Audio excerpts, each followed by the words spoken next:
का घर एंटीलिया काफी चर्चा में था, अब दोबारा से चर्चा में आ गया है। वो तहसीलदार जिसने वक्फ बोर्ड की तरफ से रिपोर्ट ये दी थी कि साहब अंबानी का घर यतीम खाने पर बना हुआ है, उसको वहां की सरकार ने हटा दिया, बोलने से इनकार कर दिया, लेकिन अपनी ईमानदारी का सबूत देकर वो बंदा चला गया और बताया यह जा रहा है कि अंबानी के घर को बचाने की वजह से सिर्फ और सिर्फ इस वक्फ बोर्ड के बारे में तरमीम तनसीक की जा रही है, चेंजेस लाए जा रहे हैं। 500 करोड़ रुपए की वो ज़मीन, देखिए कई सारे बोर्ड्स हैं, उसमें आगा खानी बोर्ड भी, जैसे शिया बोर्ड है ऐसे आगा खानी बोर्ड भी है। आगा खानी भी एक मुस्लिमों का, शियाओं का ही एक रूट्स कैसे निकले हुए लोग हैं, उनकी वो ज़मीन बताई जा रही है। पूरी खबर बताता हूँ। और महाराष्ट्र का जो बीजेपी का मंत्री है उसने इस बारे में बोलने से कैसे इनकार कर दिया, ये दिखाता हूँ मैं आपको। ये जो आप खबर देख रहे हैं इसमें लिखा है कि ऐसे अफसरों को सलाम, एंटेलिया के लिए जिन्होंने नहीं बेचा अपना ईमान।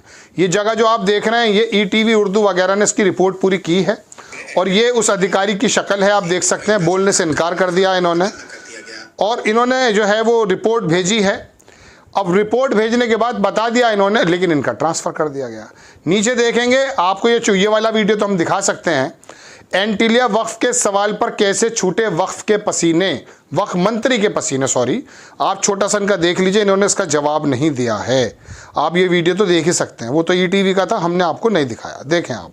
बात आप डिपार्टमेंट के इंचार्ज हैं, मोइन तहसीलदार की रिपोर्ट के बाद गवर्नमेंट ने कोई रिपोर्ट एंटीलिया को लेकर फाइल की है क्या सत्तार साहब? जब तक का मोइन तहसीलदार का रिपोर्ट मेरे पास बुलाया मैंने, वो आ जाएगा और उसके बाद में कार्रवाई की जाएगी। सर, कहा जा रहा है कि सरकार एंटीलिया को नॉन वक्फ करने के चक्कर में है। सरकार कैसी करेगी? आप मानते हैं कि एंटीलिया वक्फ लैंड है? सर आप मानते हैं एंटीलिया वक्फ लैंड है? नहीं मानेंगे सत्तार साहब, आप मानते हैं एंटीलिया वक्फ लैंड है? मैं आपको बोलूंगा ना, है ना? छोटे बच्चे ऐसे करते। सर काम है मेरा। देख लिया आपने ये वीडियो। अब इसकी पूरी जो कहानी है, जो इसने टीवी ने भी छापी है, ईटीवी वगैरह ने और बाकी तमाम लोगों ने जो छापी है, अब मैं आपको एक वीडियो नहीं लेकिन स्क्रीनशॉट ज़रूर दिखा दूंगा। ये 2 दिन पहले की रिपोर्ट है, यानी कि 14 तारीख की। इसमें लिखा यह है कि अंबानी ने यतीम खाने को 500 करोड़ रुपए की ज़मीन को एक न्यूज़ मीडिया में आर्टिकल डलवाकर 21 करोड़ में ले लिया। समझ गए आप?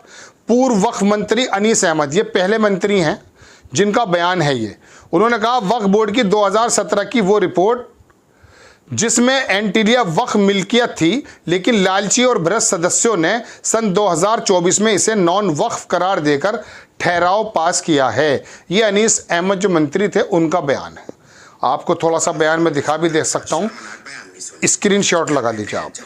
तो बहरहाल बात यह है दोस्तों कि अंबानी की ज़मीन को बचाने के लिए, अंबानी के 5000 करोड़ रुपए के घर को बचाने के लिए क्या मोदी जी कुछ भी कर जाएंगे? महाराष्ट्र सरकार कुछ भी कर जाएगी? अधिकारियों का तबादला एक रूटीन प्रक्रिया है, लेकिन उसकी जो रिपोर्ट है उसे लोगों के सामने क्यों नहीं लेकर आया आप?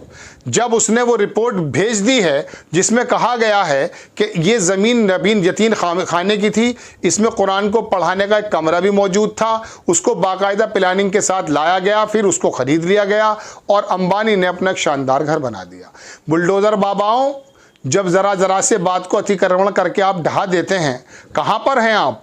आप ही की पार्टी के लोग तो हैं जो एंटीलिया बनाने दे रहे थे।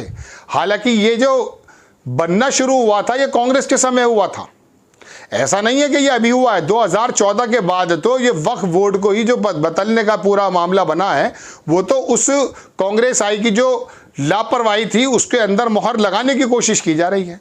तो ये अंबानी और अडानी इस देश के कितने बड़े, वाकई मैं कह सकता हूं कि गॉड फादर हैं, जैसा कि लोगों का मानना भी है। कुछ लोग आरोप भी लगाते हैं। इनके लिए सारे नियम एक तरफ। मैं एंटीलिया को ढहाने के पक्ष में नहीं हूं। मैं एंटीलिया जैसी घर को जिस जगह पर वो थी उन यतीमों को देने के पक्ष में हूं। कम से कम पूरे भारत में और दुनिया में नज़ीर यह आए कि जब एक कारोबारी, एक मालदार व्यक्ति, एक देश को पीछे से चलाने वाला व्यक्ति आरोप के मुताबिक किसी की ज़मीन को हड़प कर या किसी भी तरीके से ले करके अपना वहाँ आलिशान भवन बनाता है, तो वो तमाम भवन सही जगह उन्हीं लोगों को सौंप दी जाती है जिनको यतीम खाने में यतीम बच्चे कहा जाता है। ऐसा आप कर सकते हैं, चूंकि सरकार हिल जाएगी, एंटीलिया नहीं गिरेगा दोस्तों, एंटीलिया यतीम खाने को नहीं जाएगा। ये तो मेरा ख्याली पुलाव है जो मैंने आपके सामने बताए हैं। ये तो दरअसल अगर वो गया तो मालूम है होगा क्या, साउथ के एमपी टूट जाएंगे, गुजरात के एमपी चले जाएंगे, उड़ीसा के एमपी चले जाएंगे, बिजनेसमैन उल्टा सीधा काम, मतलब आपको पता ही नहीं चलेगा। आपको लगेगा यार ये आसाम के अंदर क्या हो रहा है, पता चला आसाम के अंदर जो नेताओं की खरीदो फरोख्त है, उल्टा सीधा काम है, होने लगेगा। गुजरात में, महाराष्ट्र में, मतलब इनकी जड़ें इतनी फैली हुई हैं कि प्रधानमंत्री जैसे पद पर बैठे हुए व्यक्तियों को भी कभी कभी दौरा करना पड़ जाता है, ऐसे आरोप लगते हैं।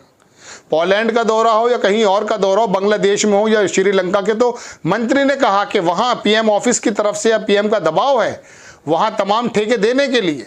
तो आपको मालूम है क्या है, आप तो दरअसल इस बात पर लड़ रहे हैं कि वो थूक रहा है रोटी पर, वो थूक रहा है, उसको फांसी चढ़वा दो ना, कानून मौजूद है भाई। झूठ लगा करके पेशाब की रिपोर्ट करेगा वो तो। आपको सिर्फ ये बताया जा रहा कि जो मस्जिद बनी 3 मंजिल बन गई, इसे ढा दीजिए, ढा दीजिए भाई। अरे भैया ढा दो भाई, कोई दिक्कत नहीं है। अतिक्रमण अगर है तो ढहा दो, लेकिन अतिक्रमण अगर है तो सब कुछ ढहाना पड़ेगा आपको, लेकिन आप ढहाएंगे नहीं। क्या आप तमाम देश के जो तमाम चौराहे हैं, इन पर जो मंदिर बने हुए हैं इलीगल्स, जो अतिक्रमण के उसमें आते हैं, अगर आते हैं, उनको ढहाने के लिए बुलडोज़र का बी वहाँ पर लगा सकते हो। बी भी नहीं ले सकते आप, क्योंकि आपको मालूम है हमारा वोट बैंक कौन सा है। आपको इस वोट बैंक से कोई दिक्कत नहीं है। परेशानी तो यह है कि इस वोट बैंक को जितना टीज आप करेंगे, आपका वोट बैंक मजबूत होता है। जो आपका छोटा सा मोटा बैंक है, जिसे धार्मिक पशु बना दिया है, वो दरअसल इस बात पर खुश नहीं होता कि आपने जो है कोई सी ट्रेन चला दी है या पुल बना दिए हैं। इससे तो खुश होता तो उससे जो दिल्ली की चीफ मिनिस्टर थी शीला दीक्षित, उनसे खुश हो जाते आप।